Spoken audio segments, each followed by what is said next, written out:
अस्सलामुअलैकुम। इस वीडियो में आपको दिखाने लगा हूँ कि एक थर्मल प्रिंटर जो है वो एक्स प्रिंटर का हो या कोई भी चाइना ब्रांड में जो प्रिंटर्स होते हैं उनमें से कोई भी प्रिंटर अगर आप इंस्टॉल करने लगे हैं 80 mm वाला जिसमें 3 इंच का पेपर प्रिंट होता है तो उसकी इंस्टॉलेशन कैसे की जाती है। इसमें सबसे पहले मैंने इसको पावर केबल लगाई है यहाँ पे, ठीक है। और इसके बाद दूसरी जो चीज़ इसमें लगनी होती है वो इसकी होती है USB केबल। USB केबल में ये वाली पिन होती है जो प्रिंटर की बैक पे लगनी होती है, ठीक है। इसको अब मैं इसकी बैक पे लगा देता हूँ। तो यहाँ पे मैंने ये प्रिंटर को लिया और इसकी बैक पे ये जो पिन थी हमारी इसको हमने यहाँ पर इसकी बैक पे लगा दिया। अब जो दूसरी पिन है उसको हम लगाएंगे हमारे लैपटॉप के अंदर या हमारे पीसी के अंदर। तो लैपटॉप के अंदर जब हम लगाएंगे ये केबल ली और इसको यहाँ पे USB पोर्ट के, या इसको मैं इस साइड पे भी लगा सकता हूँ, जिस साइड पे भी आपका पोर्ट खाली है आप उस साइड पे इसको ऐड कर दें। ये मैंने इसकी पोर्ट लगा दी। अब मेरे पास यहाँ पे स्क्रीन के अंदर आ जाते हैं हम। अब मैं आपको दिखाता हूँ स्क्रीन के अंदर कि हमने इसको इंस्टॉलेशन कैसे करनी है और इसका हमारे प्रिंटर के ऊपर क्या इफेक्ट होगा। सिस्टम की स्क्रीन के अंदर जाने से पहले मैं आपको दिखाता हूँ कि इसके अंदर जो इसका पेपर होता है थर्मल पेपर उसे कैसे ऐड किया जाता है। तो इसके यहाँ पे इस साइड पे बटन होता है, इसको जब हम प्रेस करेंगे तो इसका ये ऊपर वाला कैप ओपन हो जाएगा। और प्रिंटर को अगर मैं यहाँ से सप्लाई ऑन करूँ तो ये भी मुझे बीप दे रहा है एरर की कि इसके अंदर पेपर नहीं है। तो ये होता है थर्मल रोल, डिफरेंट कलर्स में होता है, ब्लैक प्रिंटिंग में, ब्लू प्रिंटिंग में होता है। अब ये मैंने ब्लू प्रिंटिंग वाला है और इसको मैंने यहाँ से ओपन किया। इसको आपने हमेशा इस साइड से लगाना है जो इसकी बाहर वाली साइड आती है, यानी कि जो चीज़ बाहर को ऐसे बाहर निकल रही होगी वो साइड आपने हमेशा यहाँ पर लगानी है। तो यहाँ पर मैंने पेपर रखा और इसको थोड़ा सा बाहर निकाल के ऊपर से जो इसका कैप था उसको लॉक कर दिया और ये ऊपर से जो एक्स्ट्रा पेपर है इसको मैंने यहाँ से कट कर दिया। अब हम सिस्टम के अंदर जाके इसकी इंस्टॉलेशन करते हैं और चेक करते हैं कि हमारा प्रिंटर कैसे वर्क करता है। तो यहाँ पे मैं सिस्टम की स्क्रीन पे आ गया हूँ। यहाँ पे मैंने ऑलरेडी एक्स प्रिंटर ड्राइवर जो इसका हमारा सेटअप था वो कॉपी किया हुआ है और इसके साथ इसकी CD आती है, उसमें से ये मैंने ड्राइवर कॉपी किया है।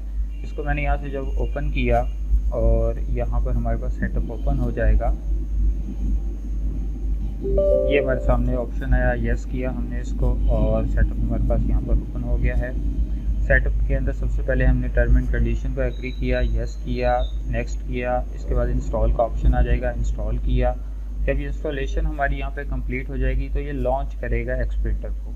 यहाँ से मैंने फिनिश किया तो हमारे पास ये एक लॉन्च विंडो आ जाती है जो कि इसकी कॉन्फ़िगरेशन होती है। अब कॉन्फ़िगरेशन के अंदर हम ये बताएंगे कि हमने इसको विंडो कौन सी दी है, यानी कि हमारा ऑपरेटिंग सिस्टम कौन सा है। अगर 7 है तो 7 लेंगे, अगर 10 है तो 10 लेंगे।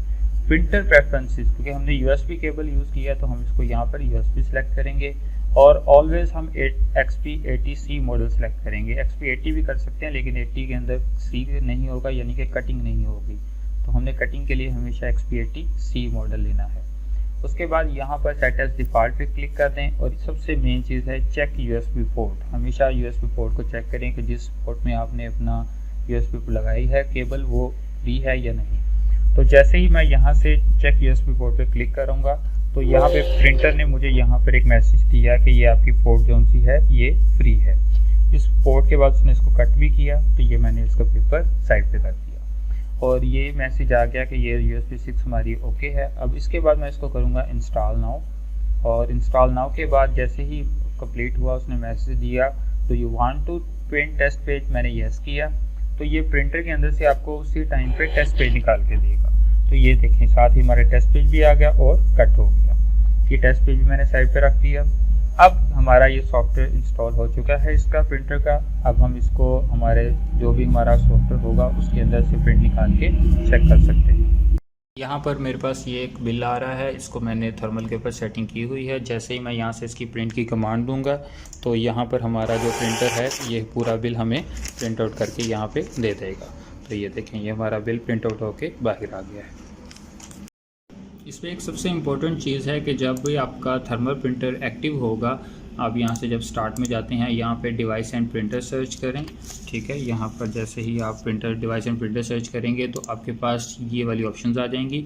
इसमें हमारा इस टाइम पे XP80C इस टाइम इंस्टॉल है और इस पर ग्रीन टिक है।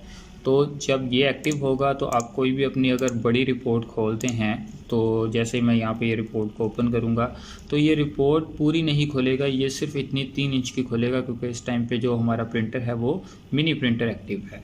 तो रिपोर्ट बड़ी A4 साइज़ में देखने के लिए हम उसको हमेशा जो हमारा प्रिंटर है उसको बड़े लेज़र प्रिंटर पे या हमारा जो डॉक्यूमेंट राइटर होता है यहाँ पे माइक्रोसॉफ्ट डॉक्यूमेंट राइटर, इसको सेट एज डिफ़ॉल्ट करेंगे।